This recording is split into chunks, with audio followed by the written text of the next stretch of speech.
Recording in progress. Om Sthapakaya cha dharmasya sarvadharmaswarupine avataravarishtaya Ramakrishnaya te namaha Sudismriti purananam alayam garunalayam namami bhagavatpadam shankaram lokashankaram. So this is a continuation of our discussion of the foundational text of Indian philosophy. So in the last session we discussed a very simple text. By far it is one of the primers that you study to enter the world of Vedanta. The next stage of study of Vedanta scriptures is the study of Prasthanatraya. I mean the three foundational traditions of the canonical literature with special reference to Advaita Vedanta. These are called commentaries for Shankaracharya on the 10 Upanishads, that is Isha, Kena, Katha, Prasna, Munda, Mandukya, Taittiriya, Aitreya, Chandogya, Brihadaranyaka. These 10 Upanishads, Brahma Sutras and the Bhagavad Gita.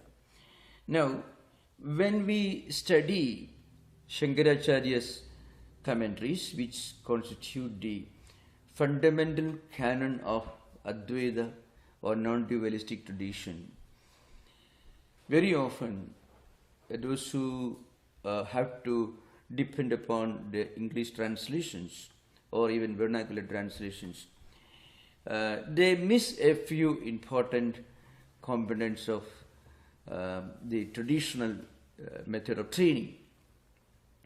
For that we need an introduction to the fundamental structure of these texts and the way the fundamental ideas are normally expressed.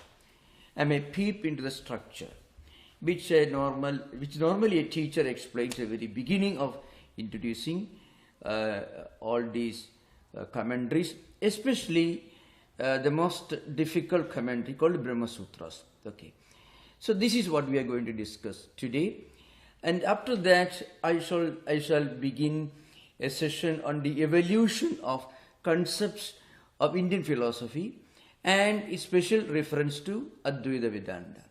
So we all know that there are certain fundamental concepts which evolve, which change. For example, karma.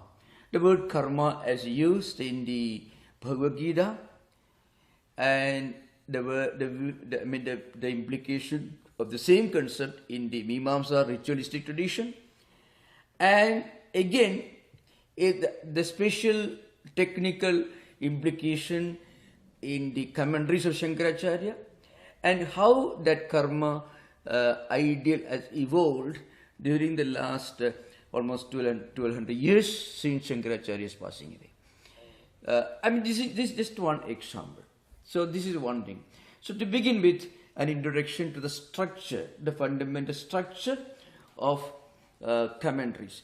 To begin with, I must begin with with a formal description of the structural nature, the foundation of Brahma Sutras. Now, what is Brahma Sutra? First of all, what is Sutra? Sutra is a pithy statement, as we all discussed earlier.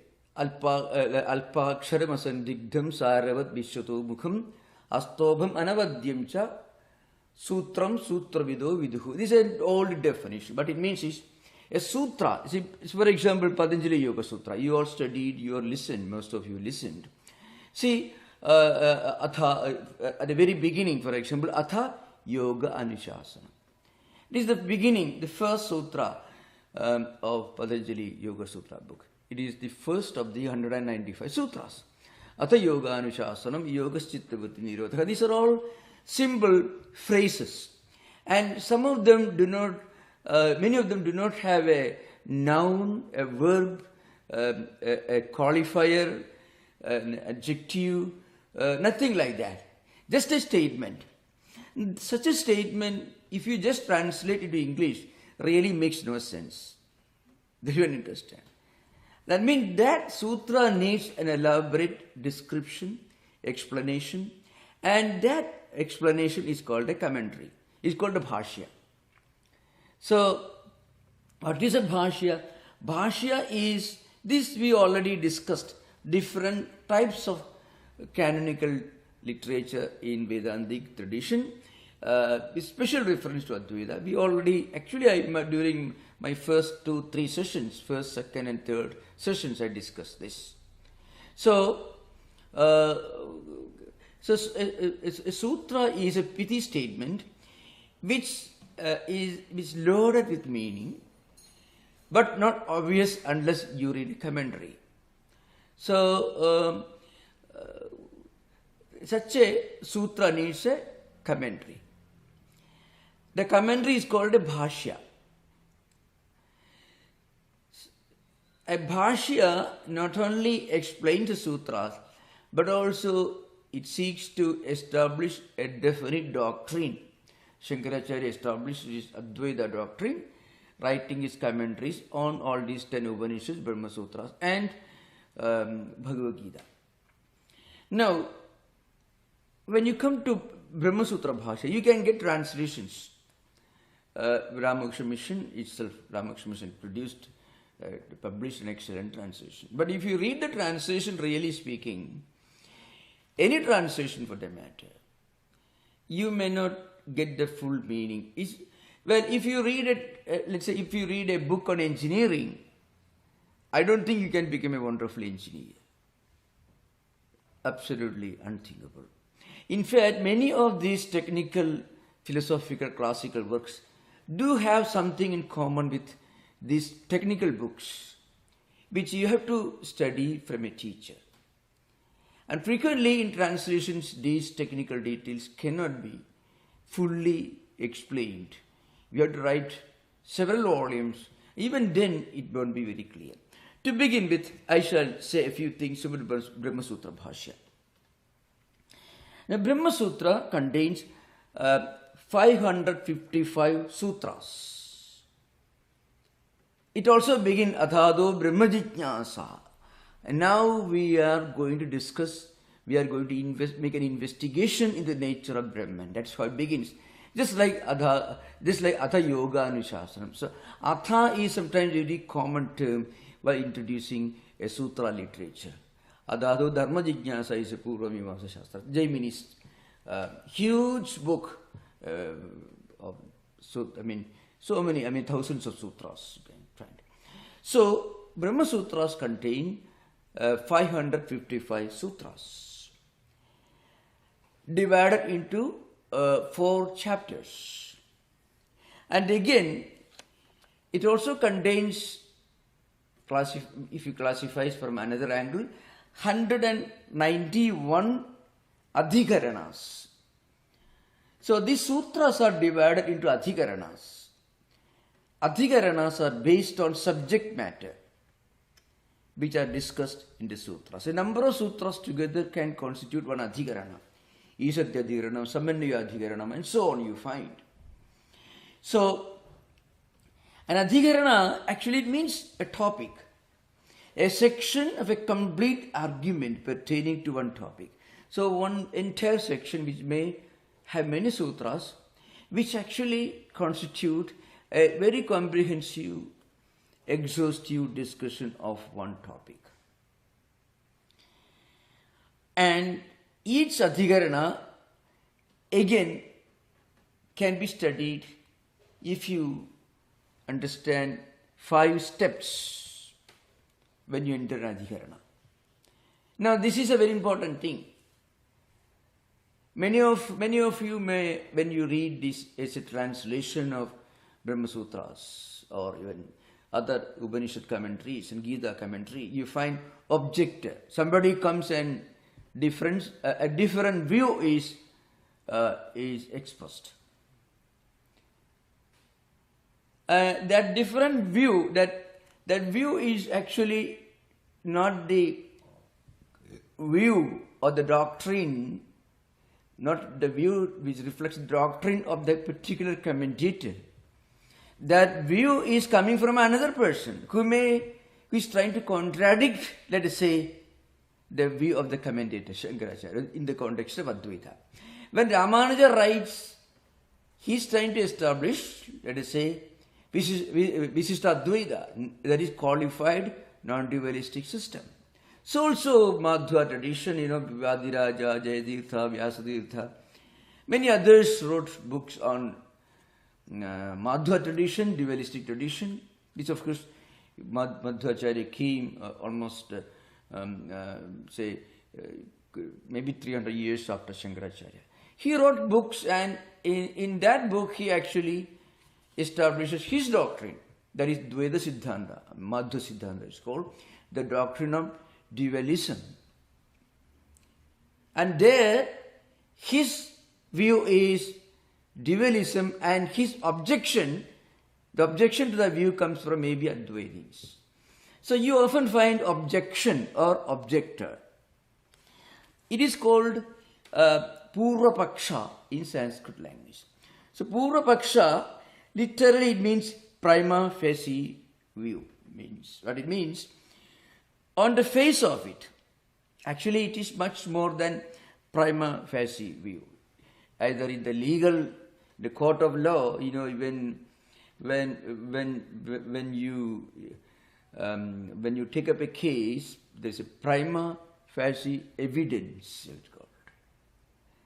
That evidence doesn't establish the crime or the incident.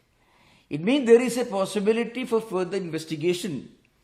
There is a possibility that this prima facie view needs some investigation, a thorough thorough investigation, and is likely to be perhaps rebutted or maybe rejected. It is different from the other view, in Latin. These are all Latin expressions used mostly in the courts of law. Another expression where it means it becomes self-evident. It is not self-evident, rather it means this is, on the face of it, this is what it appears to be. So now the point is, so this is any book, if you take any book, let's say translation of Brahma Sutra Bhasha, if you take, suddenly you find objection comes. Now there is a difference between the real implication of this Latin expression prima facie and the Purvapaksha as used by Shankaracharya, the fundamental difference. That's frequently not understood by those who just translate Purvapaksha as a prima facie view. That's because Shankaracharya is bringing a different view, and it's a tool that he uses to establish his view. So you often find in the sutra literature, in the Bhasha literature, Brihadaranyaka and especially Brihadaranyaka Chandogya, you find. Now Shankaracharya, he gives an answer to this objector's view. Then he says, now if you take another point of view, here is my answer to that. So it is very interesting, those who are interested in dialectics. It is almost a feast for the intellect.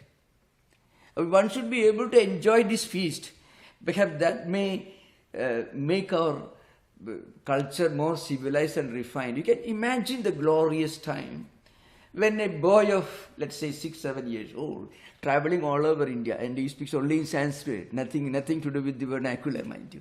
Kind of super elitist, spiritually oriented society of those times. You should not imagine why Shankaracharya was not an egalitarian, because he was living 8th century. So that means you have to remember just maybe 200 years after Augustine, 300 years after Augustine, and long before Aquinas. So you have to imagine that is the time, long before Aquinas. So the point is, he uses this technique. Suppose he wants to take up one particular mantra, one particular statement from Brahma Sutras or Gita or Upanishads.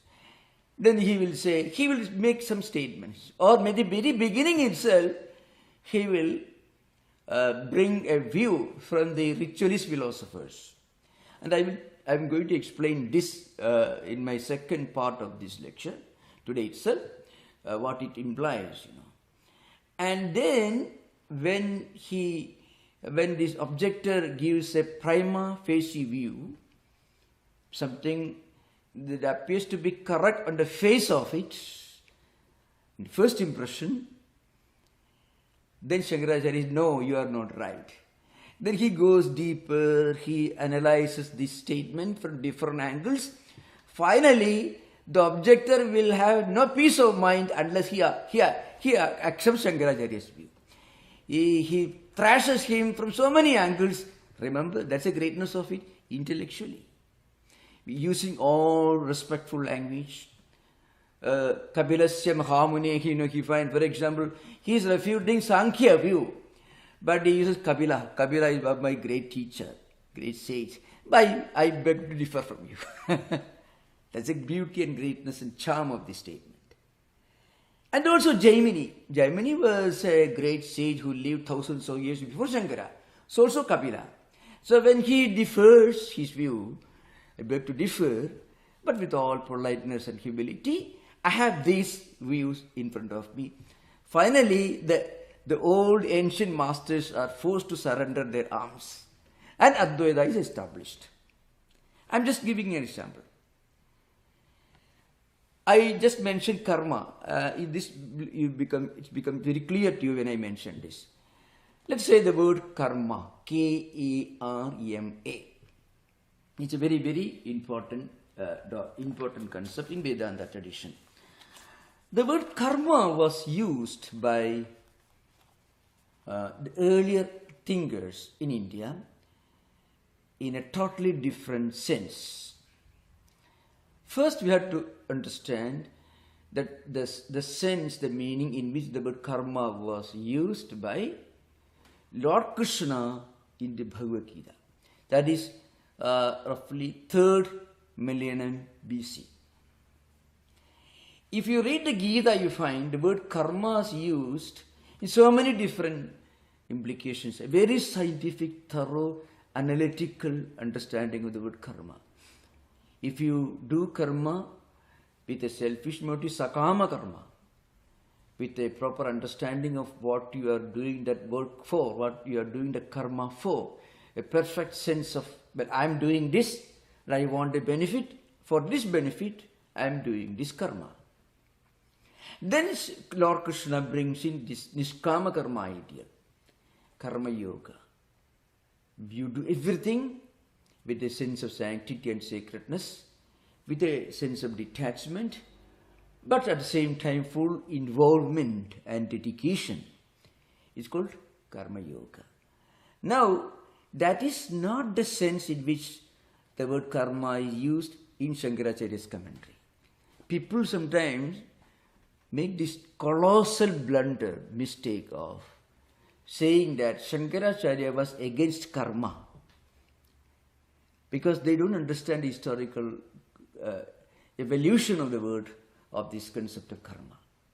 So Lord Krishna used karma in one sense, either sakama karma, or you do work with a sense of purposeful identification that you are doing it and you want a benefit of that karma. Or the more exalted concept, doing everything with a sense of sanctity and sacredness, with total detachment, without any selfishness. Niskama karma eventually becomes karma yoga. Okay, that is one stage. That, let's say, 3rd millennium BC up to 6th century BC. So roughly around 2400 years. And 6th century BC marks the beginning of Buddhism. Buddha was born in the 6th century BC. So when Buddha was born, this karma doctrine, which was originally taught as an exalted form of karma yoga by Lord Krishna in the Gita, that ideal completely disappeared. And what happened? The word karma had come to mean something totally different. Karma meant performing rituals, Vedic rituals, with a definite purpose. If an householder performs a Vedic ritual accompanied by his wife, spending a lot of money, Sapta Havir Yajna, Sapta Soma Yajna. There are 14 types of Vedic rituals described in the ritualistic literature of the Vedic tradition. Agnishtoma, Adhiratra, then Somayaga, and there are many, Aptoyama, and so on. I am not going to those details. I have discussed this on innumerable occasions in many other sessions in the class. If you got in doubt, you can ask later. So, all these rituals which are performed by, let's say, an householder. Pasyema Sharadashatam, Jivema Sharadashatam, Akneye Suaha means I am offering this to the Lord of Agni, Lord of fire. Let me live, let me be blessed to live for 100 years with the full health of my eyes and senses and mind. And also people used to perform rituals for wealth, for progeny, for prosperity, and all with a definite motive. This was the type of rituals which Buddha found happening around him when he was living in the 6th century BC. Totally different from what karma really meant during the time of, or at least explained in the Bhagavad Gita by Lord Krishna in the 3rd millennium BC. Okay, then what happened? Buddhism in India underwent a lot of changes. It lost its original character. It became a kind of nihilism, especially Vijnanavada and Shunyavada took a negative turn towards the 4th and 5th and 6th centuries. So eventually Buddhism came to mean a kind of nihilism. At that time, two great philosophers emerged in India. The senior one was Kumarila Bhatta, and his younger contemporary was Prabhakara. So these two great philosophers, they were Mimamsakas. It's called the philosophy of Mimamsakas, ritualist philosophers, who took their lessons from Jaimini Sutras, called Purva Mimamsa Sutras. Mostly teaching rituals, different types of Vedic rituals. So the Kumarila Bhatta and Prabhakara, they revived this ritualistic philosophy. And they established these rituals are the essence of Vedas. They were trying to regain the ground for Vedas, and they were arguing. Their debates were mostly against Buddhists of those times, mostly Vijnanavadins and Shunyavadins. The later schools, who have become somewhat nihilistic philosophers in India. Remember, Buddhism did not undergo the same modifications outside India. Buddhism underwent a complete modification within Indian context. But when Buddhism traveled outside India to China, Japan, other countries, there these changes did not happen, because these changes happened only in the background of Hindu society, Hindu culture. So what happened, Mimamsakas, Kumarila Bhatta and Prabhakara, they regained the ground for Vedic ritualism. They refuted Buddhism, and they also refuted any idealism. They established the doctrine that Vedas are meant for performing rituals.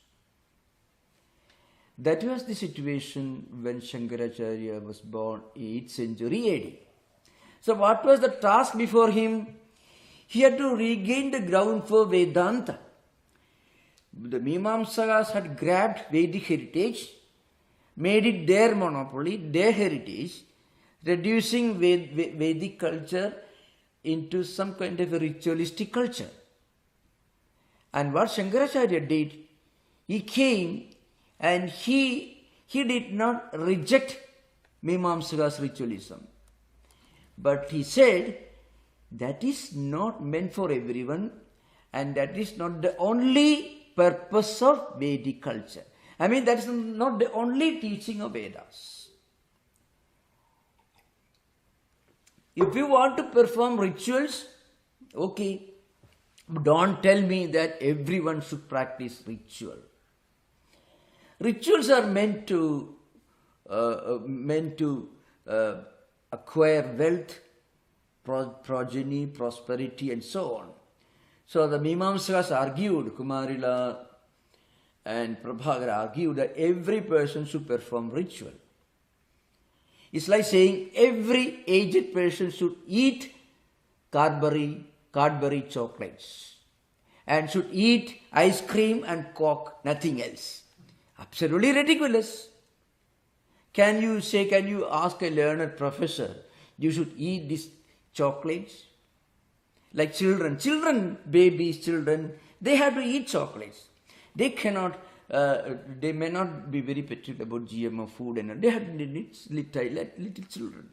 So Mimamsakas argue that every person should eat chocolates, ice cream, nothing else. Shankaracharya said no. If you want to eat chocolates when you are small, okay, but don't tell every person should eat chocolate. So he said no. Vedas contain not only ritualism, but also a higher philosophy, Vedanta, that transcends ritualism. So any person can take to higher life.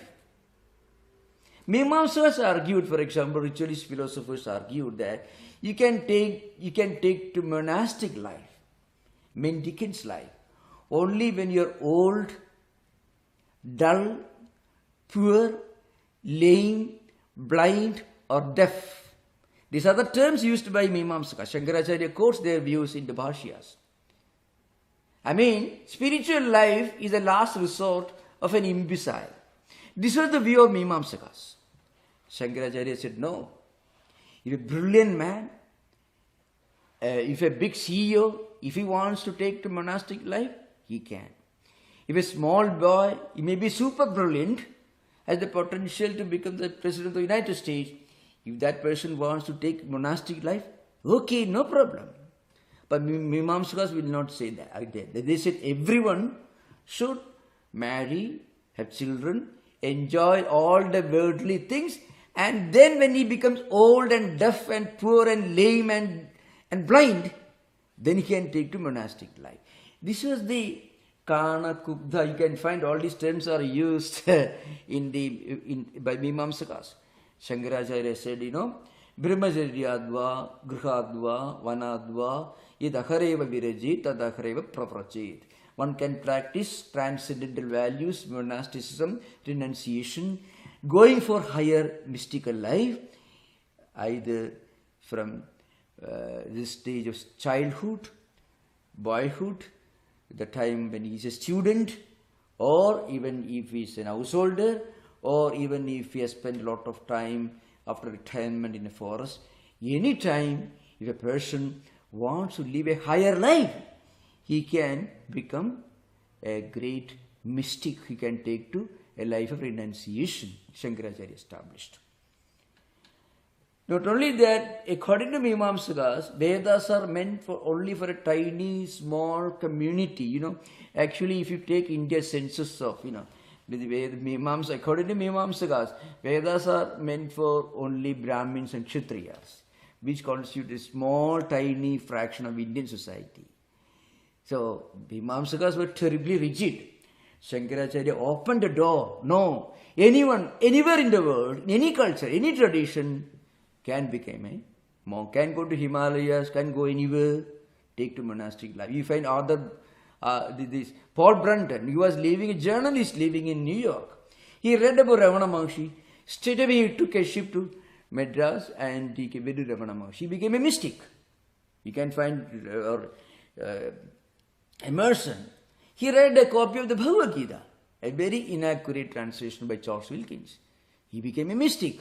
You can find influence of these great ideas in the writings of Thoreau, Whitman, Blavatsky, and of even the founder of the Christian Science movement, and so on. You find Anywhere you find, if you go to Himalayan ashramas, you find there are people from all over the European countries and West America, Canada, other places who are flocking around, trying to live like let's say, following the path of Shankaracharya.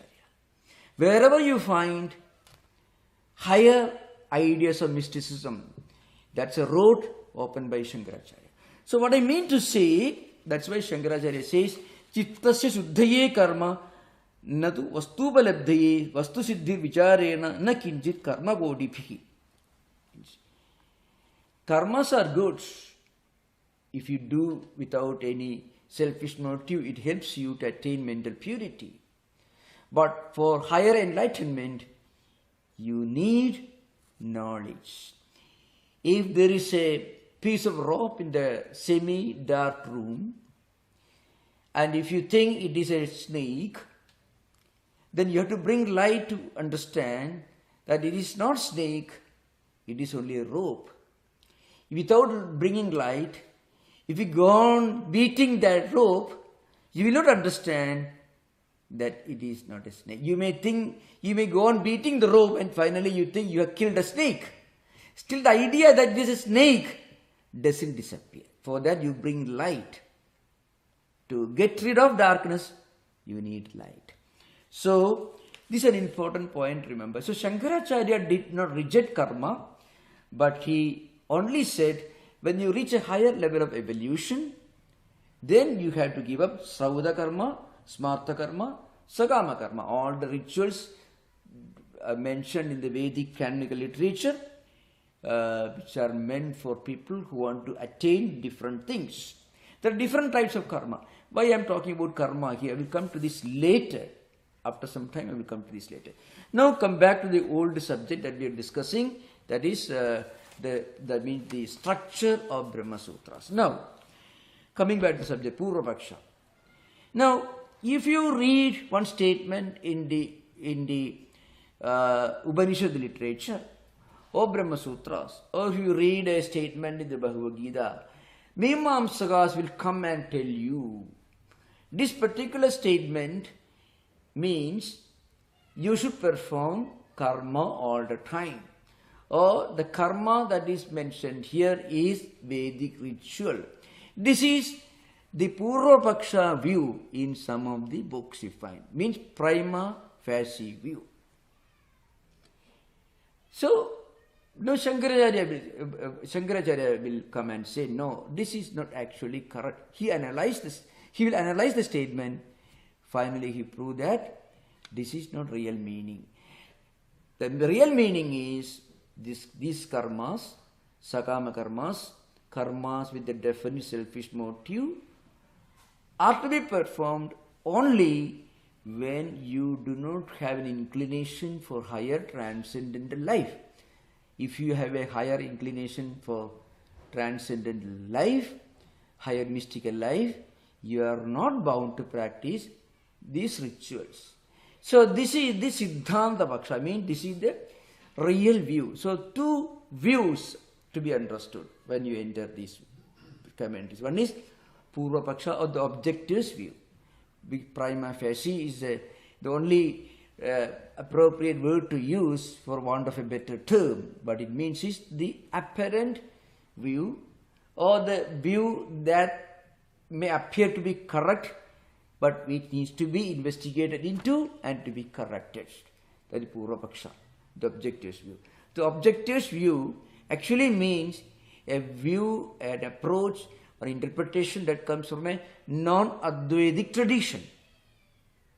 Non-Advaitic tradition. Now, these views are actually put forward by Shankaracharya with the purpose of making a thorough investigation into the real meaning of the statement. And the ultimate purpose is to establish the doctrine of non-dualism.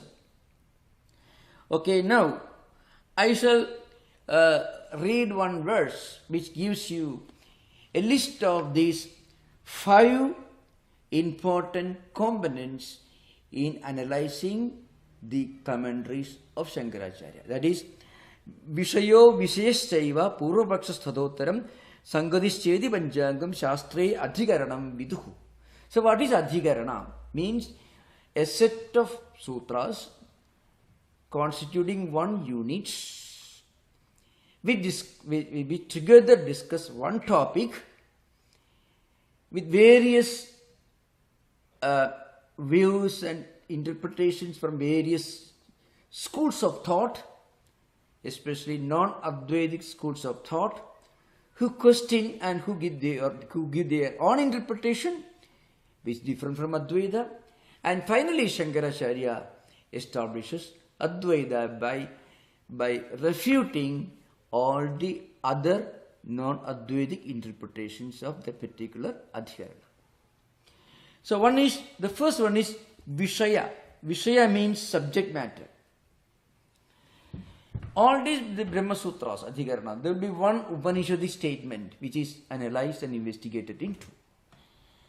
So this subject matter. So sometimes the subject matter may be,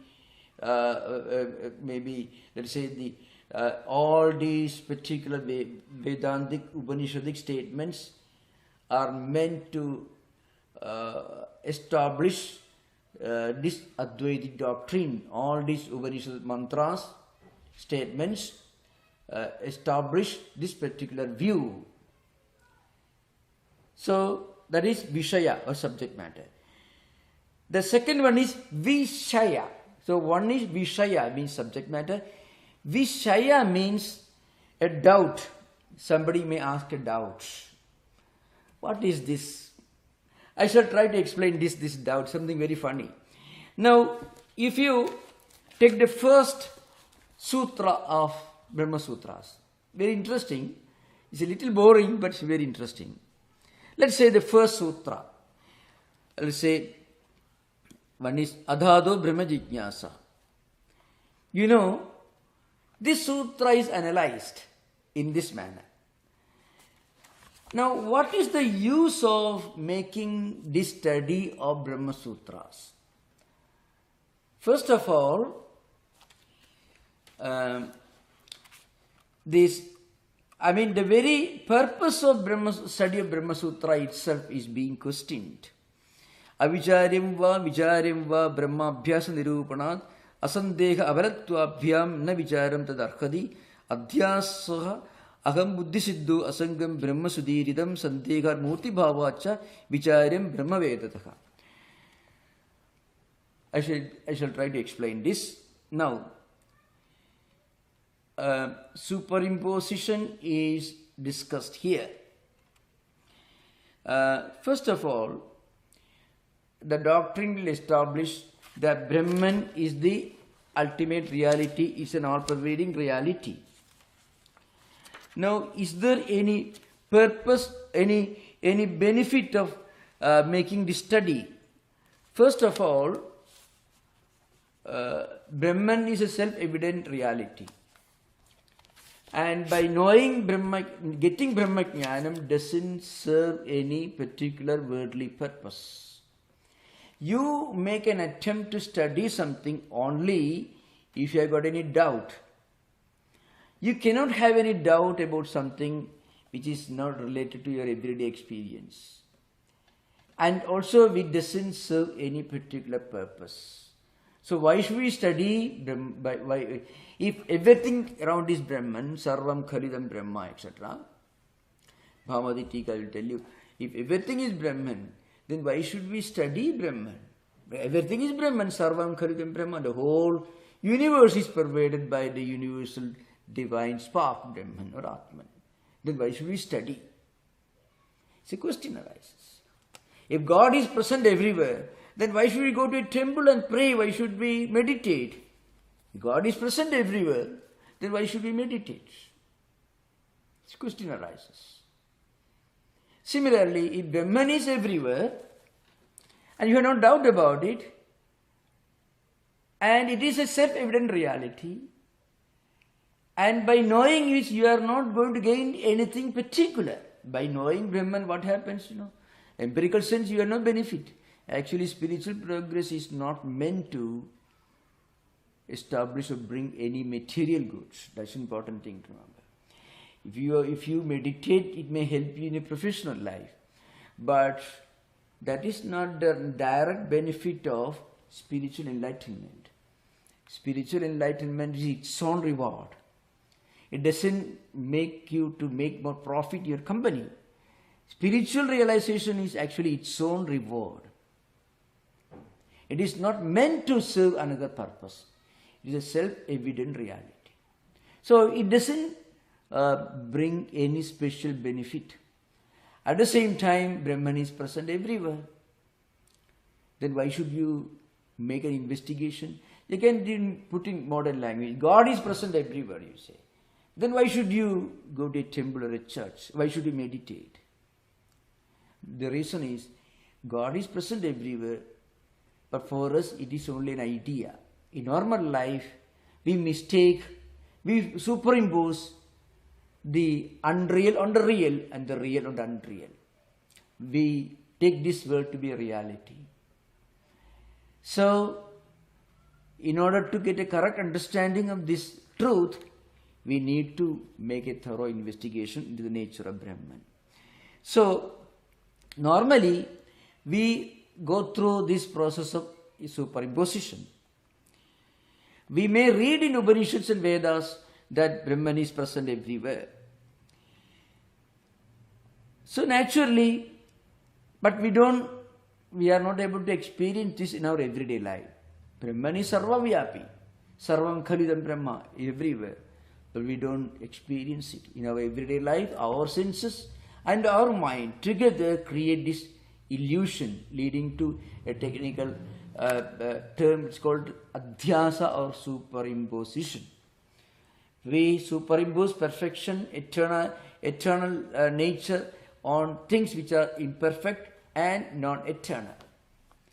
And not only that, when we talk about God, Brahman is the all-pervading reality, we don't really experience it the way we experience empirical things. So we cannot experience it that way. And also you say, by realizing Brahman, you don't get any special material benefit. So that's why asandeha abalatvabhyam na vijaram tadarhati. So there is a Purvapaksha view, objectivist view. Brahmaneshana called investigation of nature of Brahman itself doesn't serve any purpose, it has no meaning. So Shankaracharya will say, no, normally in our real life we don't experience this all-pervading reality. We experience only what our mind experiences at the sensory level. That is not the absolute reality. So there is a possibility for doubts. And not only that, when you realize Brahman, you get liberation. It is true that liberation doesn't serve any empirical purpose. But liberation is its own reward, it's its own purpose. This is a fundamental question to understand. In my lecture, my retreat on the role of spiritual values in education, I said spiritual values will help you in your material life. But spiritual enlightenment doesn't necessarily serve any tangible purpose in our empirical material life. Spiritual liberation is its own reward. But this will realize only when we attain the spiritual liberation. Spiritual progress is its own reward. But if you tell a beginner, oh, you are not going to get any special benefit by spiritual realization, he will not attempt it. So you have to tell him, well, you get peace of mind, etc. But later you understand, spiritual enlightenment is its own reward. It stands independent of any empirical, material, tangible benefit or profit or special purpose or attainment. It is its own reward, it is a state of spiritual evolution. And in order to reach that state, we have to actually make an investigation into the nature of Brahman. Now I am just giving you one example. See, the objectors say there is no need to meditate or make an investigation into the nature of the absolute meaning of life. That is true. In our everyday life, suppose somebody comes and tells you, what's the result, what's the purpose of spiritual realization, what's the use of being a Buddha? One may ask the question, or being a Sri Ramakrishna. People may ask, people will not take up anything unless there is a visible, tangible purpose shown in front of us. So you'll find at the beginning you get peace of mind, you get all this sense control, self-restraint, everything. But when you actually become a liberated soul, then you understand these material benefits, all these things, they are nothing. Spiritual liberation, spiritual attainment is its own reward. It stands on its own ground. We don't care for byproducts. Nobody starts a company or factory for byproducts. You may get a lot of waste material, you may sell it and get some money out of it. But you don't start a company for producing trash or byproducts. Trash you may sell and make some little money. So all other benefits are only byproducts of spiritual attainment. So anyway, this argument continues. I'm just giving one example. So the important point, remember, is there are these 5 elements. So I'm going to explain again. So one is Vishaya subject. Vishaya is the absolute reality. The second is Vishaya, which means doubt. The third is Sangati, means it's a relevance, a pertinence, connection between the specific Upanishad sentence under consideration and the chapters in the Pada of Brahma Sutra. I shall explain this. The third one is connection or relevance. What is the relevance? Upanishad mantras or statements are quoted in Brahma Sutras. Now, what is the connection between certain Upanishadic statements found in the quoted in the Brahma Sutras and the chapter and a particular section of Brahma Sutra? So, how do you connect? How do you establish the connection, the relationship between certain Upanishad statements mentioned or quoted in the Brahma Sutras and the particular section or the topic in which it is discussed? The fourth one is Purvapaksha, I already established, that is Uttarapaksha Siddhanta. This is the technique normally used in interpreting Brahma Sutras. This is an important thing to remember. Another very important consideration is who is the right person to study this, and what is the apparent benefit. Remember, that also should be discussed. One is, that is Adhikari Vishaya Sambandha Prayojana. First one, for example, who is the eligible person to study a particular Vedantic textbook? Who is the eligible person? The most eligible person is a person who has got sadhana sadhushtaya, the one who has got a strong sense of discrimination between the real and unreal, a sense of renunciation, a man or woman of self-restraint and self-discipline, self-control. These are the qualities necessary for an eligible student. And then Vishaya is the subject, the particular valid subject discussed in the particular book in general. The third one is the connection, the practical relationship between the subject and the text. How do you establish the particular subject you have in mind is discussed in the text? So the connection should be properly understood. And the fourth one is very important. It should not be confused. Prayojanam, the utility of studying the text. Okay, here we must understand very well.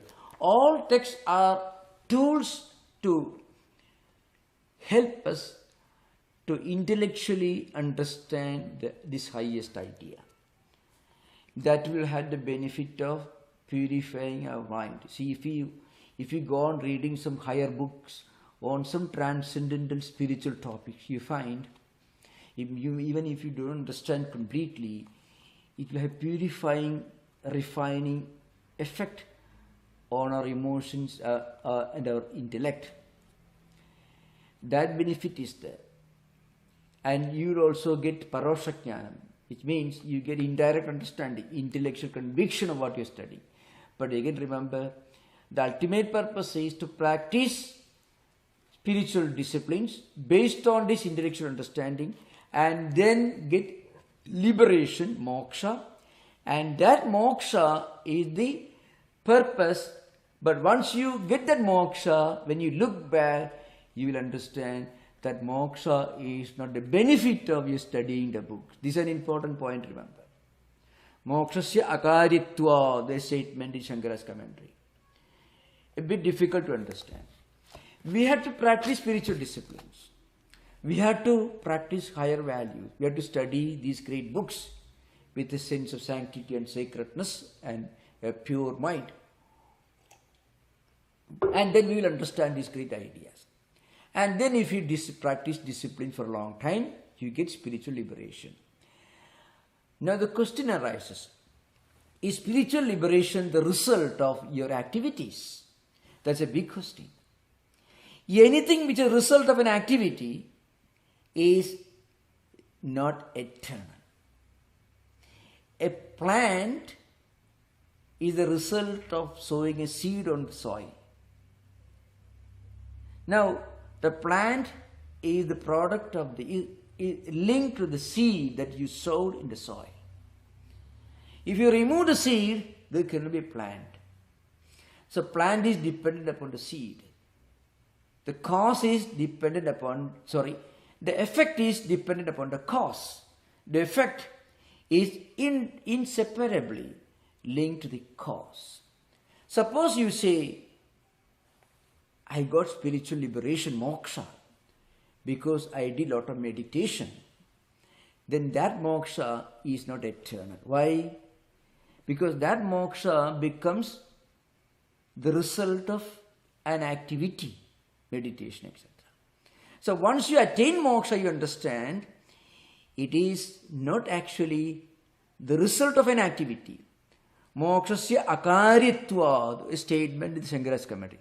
Akarya means not being the effect or product of an action. Karya means effect. Karana means cause. But once you attain moksha, then you will realize the fact moksha stands on its own ground. This is true in all respects. Higher prapatti or devotion also is independent of your action. Actions are necessary, but actions do not constitute the cause. It's a bit difficult to understand. So I shall try to explain once, make one more effort. You can ask question later. If anything is produced by a cause, the product cannot be permanent. That's important. The product is the end result of something else. The product is a karyam. Karyam means effect. The karya means the effect. Karanam is the cause. So once you realize the spiritual liberation, then as a matter of your own inner mystical experience, you will realize the liberation is not the result of actions. It doesn't mean that you don't have to act. This is an important theory in Advaita Vedanta. Mokshasya akaryatvat. Moksha, liberation, is not a karyam. Karyam means effect. So, at the same time, all efforts are necessary. All the efforts, all your activities, meditation, japa, everything is important. For what? To remove the obstacles. When the obstacles are removed, the reality becomes self-evident. Suppose you had a granite block. You are a sculptor. Actually, when you remove all unnecessary parts, Buddha's image may come out. But can you say that the Buddha was not present there? If Buddha was not present there, a potential Buddha, a Buddha was not potentially present in the granite block, your sculpture work will not be effective. So all activities are meant to remove obstacles. See, again, in the dark, semi-dark room, there's a piece of rope. You mistake that piece of rope for a snake. Okay, you bring light. You understand it is not a snake. It is only a rope. The fact it is a rope is not the product of light that you brought. The light served a purpose, removing darkness. The light serves one purpose, removing darkness. So all our spiritual struggles have one important purpose, to remove obstacles. Once obstacles are removed, the reality comes out. Because the reality doesn't come from outside. We are Brahman, we are Atman. That's our natural, spontaneous nature. Because of so many karmas, vasanas, samskaras, avidyas, ignorance, that reality was veiled, was hidden. When you practice meditation, when you practice japa, when you practice spiritual disciplines, then what happens? That absolute reality, the divine spark within us, it manifests, is self-manifest. It is Swayam Prakashaka. It becomes self-evident. So, when you remove all obstacles, what happens? Our natural, true nature comes out. That's why in the commentaries we said, all Shastras, all Upanishads, all books have only one purpose, to remove obstacles, to remove darkness. You bring light, not to produce a rope, but to remove darkness. Because it was a darkness that made a wrong notion in your mind that it is a snake. When light is brought, the fact it was not a snake, that it is only a piece of rope, that fact becomes self-evident. So when you practice spiritual disciplines, our true nature, our divine reality comes out. That's why in Advaita Vedanta it is said, Brahmajnanam, spiritual liberation, spiritual enlightenment is not something that we attain. It is not something that attaining as a result of some activities. It is not something that we produce. It is called, it is not vikarya, it is not apya, it is not samskarya, it is not utpadya. It's not something that you produce like a pot maker making a pot using soil or mud. It's the spiritual realization is not produced like a pot maker produces a pot. And spiritual realization is not something that comes as a result of some kind of mixing. If you put milk and let's say yogurt, you get, of course, you get yogurt. But if you refine oil seeds, you get oil. It is not samskarya. It is not vikarya. It is not sort of a change or refinement. It is self-evident. This is important. If it is self-evident, then only it becomes permanent. What is naturally ours, that what naturally belongs to us, it alone can be permanent. What we get as a result of some activities, we will get, but there is a possibility that it is impermanent. What is naturally our spiritual nature alone can be permanent. So mokshasya akaritva is an important subject in Vedanta. You study all the books. So very important. You meditate. You do puja. Everything is wonderful. For what? To make ourselves ready for spiritual liberation. That is chittasya shuddhaye karma. Natu vastu balabdhaye. Only for chitta shuddhi, mental purity. It's important. This is true in all spiritual traditions. This is an important thing. There's a difference between monotheistic, Abrahamic tradition of God's grace coming to you on a platter and this concept of our true spiritual nature manifesting itself when the obstacles are removed. It's an important. All activities are meant to remove obstacles. In Vedanta it's called Chitta Suddhi, mental purity. I know this, in fact, this idea should be made clear. These are all passwords of Advaita Vedanta. So you can easily say, what is not naturally yours, what you are given, it may not last for long, even in empirical life. What is naturally yours, it can never be taken away from you. You may think it is taken away, but it will be there. You remove all obstacles, the fact that it is your natural nature, that realization comes, it is self-evident, it is Swayam Prakashika. You are ready, now we can ask, we can have interaction, discussion, most welcome. I believe you enjoyed this kind of a bit dialectical discussion. It's very wonderful. Thank you, most welcome. Vijay, Yeah. so you talked about the Mimamsakas and the Shankara's viewpoint. Yeah. So we know the Veda has got classified into two parts, Yeah. Karma Kanda and Jnana Kanda. Yeah. So the Jnana Kanda talks about, the Karma Kanda talks about doing karmas. Yeah. You said, Shankara said that is all for Chitta Shuddhi. What about the Mimamsakas? How do they explain the Jnana Kanda? Yeah. How do they interpret it in terms of karmas? You know, actually, Shankaracharya doesn't reject Mimamsa. He only rejects the theory that Mimamsa view is the only view found in Vedic literature.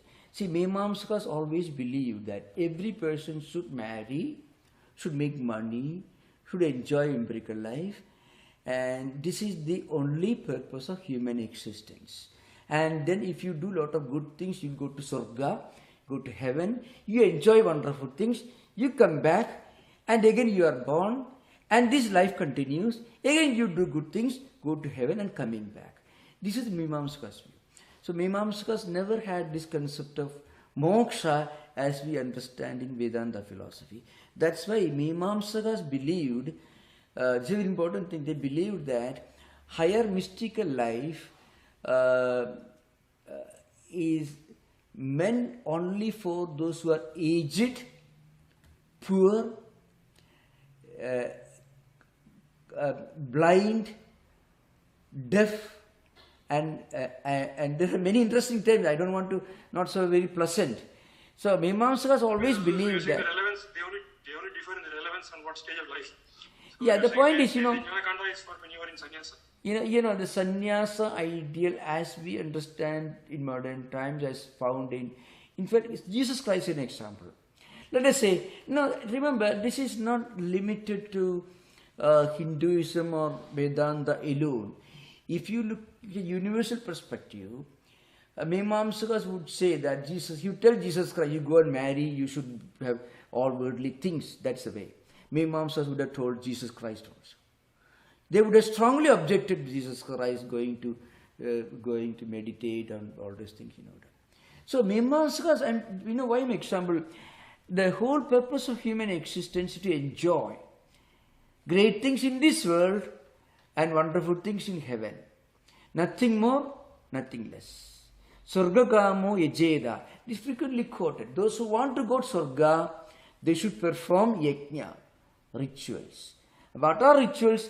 Rituals are normally practiced by householders accompanied by their wife. And the purpose of these rituals is to get things that make your life more enjoyable in this world and to be able to enjoy the same things in heaven. Surga. Nothing more, nothing How do the less. Mimamsakas explain the Jnana Kanda, the Upanishads? How do they interpret it? Mimamsakas they interpret Jnana Kanda as Arthavada. They will tell you there are many views, Tattwamasi, Aham Brahmasmi. Many of these statements which are obviously Advaitic, obviously highly transcendental. They would say all these statements are made to tempt you, as if you perform these rituals, you get this experience. I'll give you an example. Aham Brahmasmi. It's a Mahavakya. It found in the Brihadaranyaka Upanishad in the Shukla Yajurveda. Okay. Now, Aham Brahmasmi means the absolute reality, the all-pervading reality is my own true nature and the Brahman. Or Tattwamasi Chandogya. Okay. Mimamsa, for example, Aham Brahmasmi, Mimamsa say, Aham means Yajamana. Yajamana means the person who performs these rituals. If you see these Vedic yajnas, Yajamana, the husband, will be performing, he'll be sitting there, and for the Hoda, Udgada, all the ritualist or priest of Rigvedic tradition, Hoda, or Adhidyu, Yajurveda tradition, or Udgada, Samaveda tradition, Brahman of Atharvaveda tradition, they will be sitting there performing yajnas, etc. So all these rituals are performed for the sake of this yajamana. Yajamana is a person for whose benefit, for whose material benefit this ritual is being performed. Now, according to them, Aham Brahmasmi means the yajamana, the person for who spends the money, who takes all the responsibility. Others priests are just being paid. Yajamana is the one mostly he will be an householder, accompanied by his wife. Dharakni Sahidam Karma, all rituals should be performed in the presence of fire, Agni, and accompanied by Dhara, wife. So, for a material purpose. So, when you perform this ritual, Aham Brahmasmi, Brahma means Devata. Suppose these rituals are being performed for Indra, some Vedic gods and goddesses, Agni, Varuna, and so on. Devata Prapti. So, Aham Brahmasmi mantra is interpreted by Mimamsa as Devata Prapti. If you perform this ritual, you get union with that particular deity. And then that deity, that god or goddess, will bless you to have all the wonderful things in this world and also in the other world, in heaven. Such a grand mystical statement is interpreted in this way by Mimamsakas. Madhva, excuse me, please continue. This is good. The other question I had was about the Purva Paksha. Is there also the notion of Pratipaksha Bhavana, applying the opposite as a dialectical tool to understand something? You know, Pratipaksha Bhavana is from Veda Yoga Sutra. Don't bring it there. These are an entirely different tradition, Don't bring in Yoga Sutras into this particular context, So this is a different system of philosophy.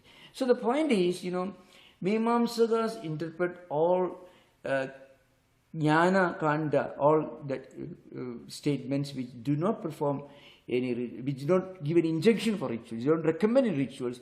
They consider these are all Arthavada. Arthavada means just a temptation. If you do this, you get a result. That's all. All the great statements that were extolled by great world thinkers in the Upanishad literature, according to Mimamsakas, these are all statements like, if you tell children, if you do this, I shall give you a chocolate. This all. That's what they say. Arthavada literally means giving chocolate. Literally means giving chocolate. Moksha is not, they don't accept moksha. I understand. I'm just recollecting for myself what the meaning of the word artha is. You have the chatur, you have the four ideas, artha, dharma, kama, moksha. Oh yeah, moksha, for their idea of moksha is going to heaven, and you get moksha from this life cycle for some time, but you'll be born again to enjoy the fruits of your good actions. This continuing transmigratory cycle. There is no question of coming out of this wheel of transmigratory cycle according to Mimamsakas. All statements which talk about liberation, higher mystical transcendental experience, according to them are all Arthavadas. Not only that, according to them, Amnayasya Darthata Anarthikam Adadarthanam. Amnaya, all Vedas have got only one purpose. What is the purpose? To recommend some ritual that you should perform to make to have more money, wonderful things here and also in heaven. So all Amnayas are only one, all Vedanta statement. Amnayade Udishchide Dharmanenadi Amnaya. That is the Mimamsakas interpretation. Vedas are nothing but statements which discuss, which recommend some rituals for attaining material benefits. That is a dharma. So according to Mimamsakas, any statement which doesn't contain an injunction, a vithi, injunction, any statement which doesn't contain injunction for some ritual, it is anarthaka, means meaningless. Anarthakyam, adadarthanam. Amnayasya kriyarthatvat, anarthakyam, adadarthanam. All Vedic statements, they are meant for kriya. Kriya means a ritual. A ritual. You do a puja, and before you do the puja, you do sankalpa. By performing this puja, this ritual, I want to get this. You make a determination, sankalpa, and you pray to the priest. If you don't pay to the priest, the benefit go to the priest. So you have to pay the priest, dakshina. When you give dakshina, the benefit is transferred to your account. This is how it works. It is a pure simple principle. When a pujari performs a ritual on your behalf, and when you pay him dakshina, when you do pay dakshina, the benefit of the particular ritual is transferred to you. Otherwise, it will go to him. So that's amnayasya kriyarthatvat. All Vedic statements are kriyartha, means meant to recommend some Vedic ritual. Therefore, any statement which doesn't contain injunction for Vedic ritual is anarthaka, means meaningless, irrelevant. That's the purpose. It's an important principle. Shankaracharya came and he said, no, you can't force everyone to eat chocolates. Those who want to go and read some mystical books, meditate, those who want to leave the path of a great philosopher or mystic, okay. Even if you are a child, you can become a mystic. Brahmacharyadva, grihadva, vanadva.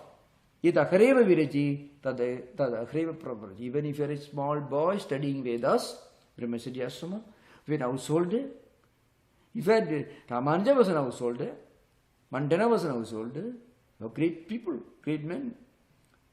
Or if you are a retired person meditating in a forest, that also vanaprasthasama. From any state you can reach, you can ascend to this higher mystical life.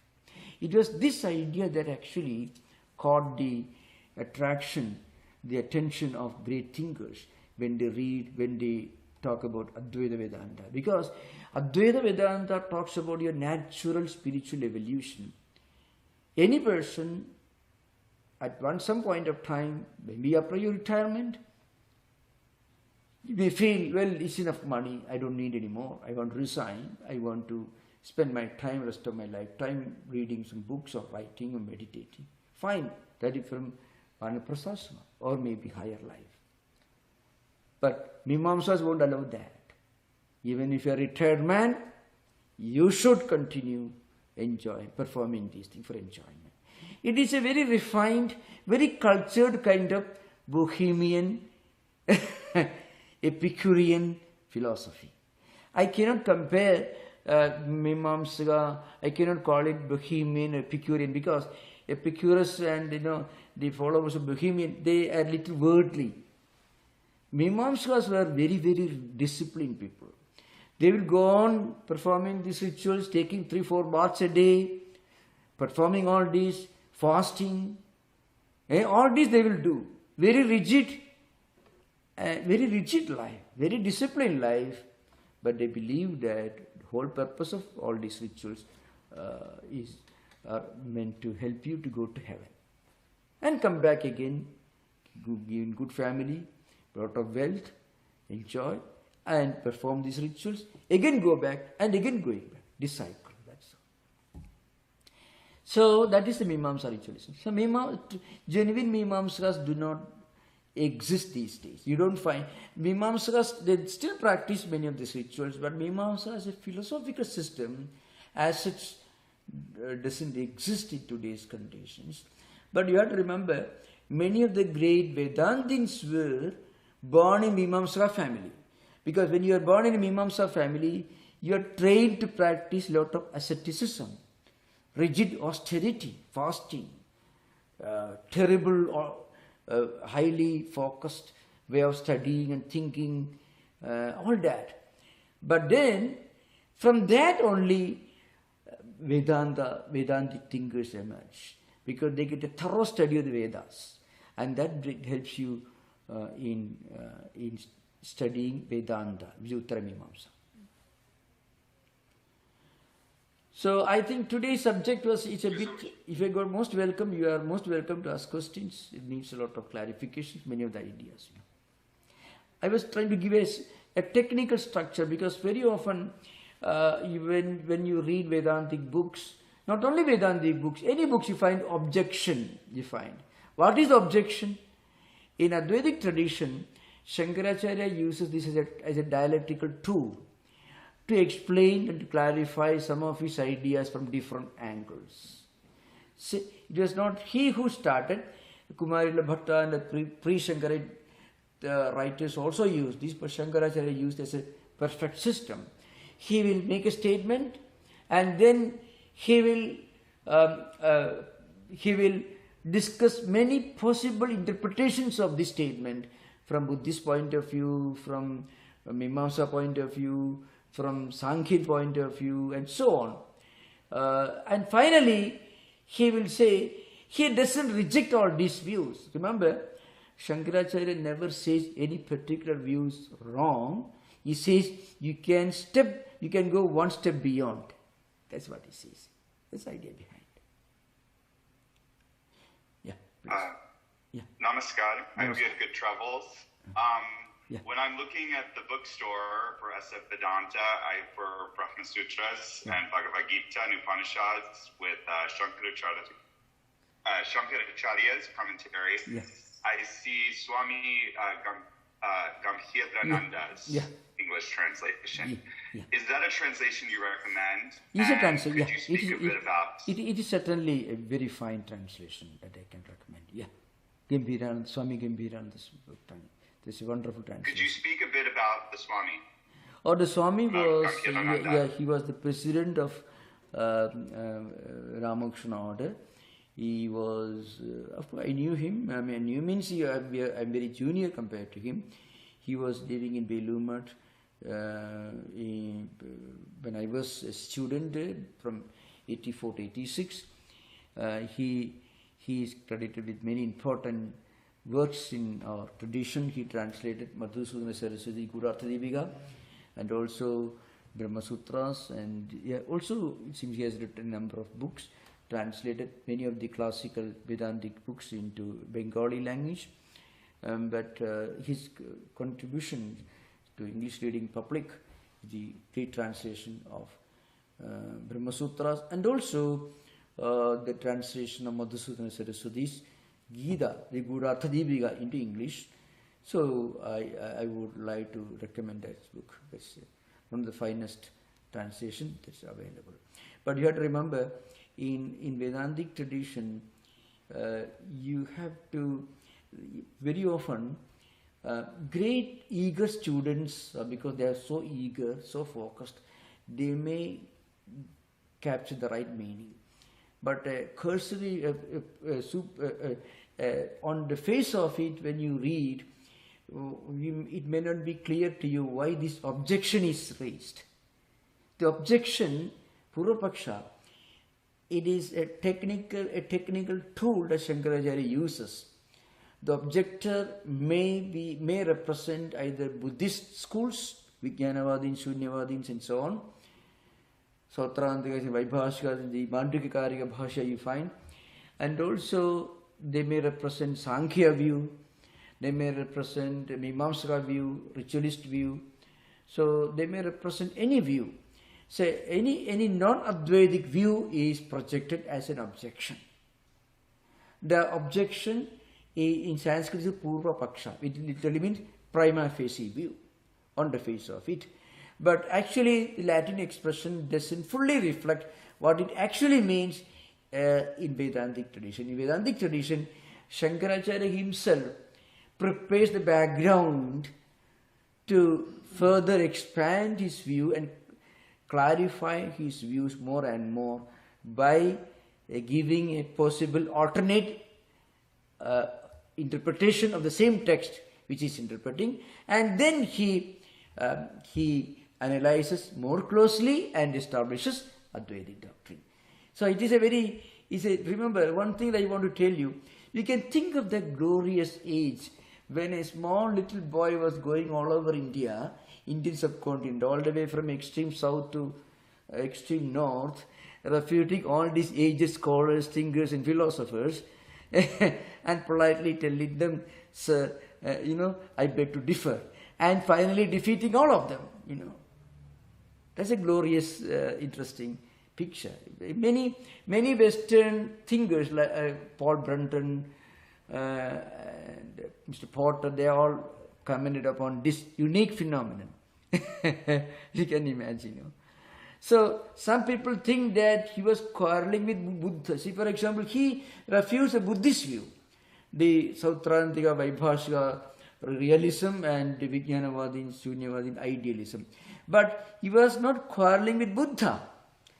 Shankaracharya was walking all over India 1200 years after Buddha's passing away. At least 1000 years after his passing away. So Buddhism had taken different turns within Indian context. So he actually finds fault with some of the interpretations. So that is how he establishes this Advaitic view. Okay, thank you. Most welcome. I think we can conclude today. So thank you for your active participation. Thank you. Om Shanti Shanti Shanti Harihi Om Tat Sat Sri Ramakrishna Pranamastu. Recording stopped. Namaste. Sir Maharaj. Yeah, namaste.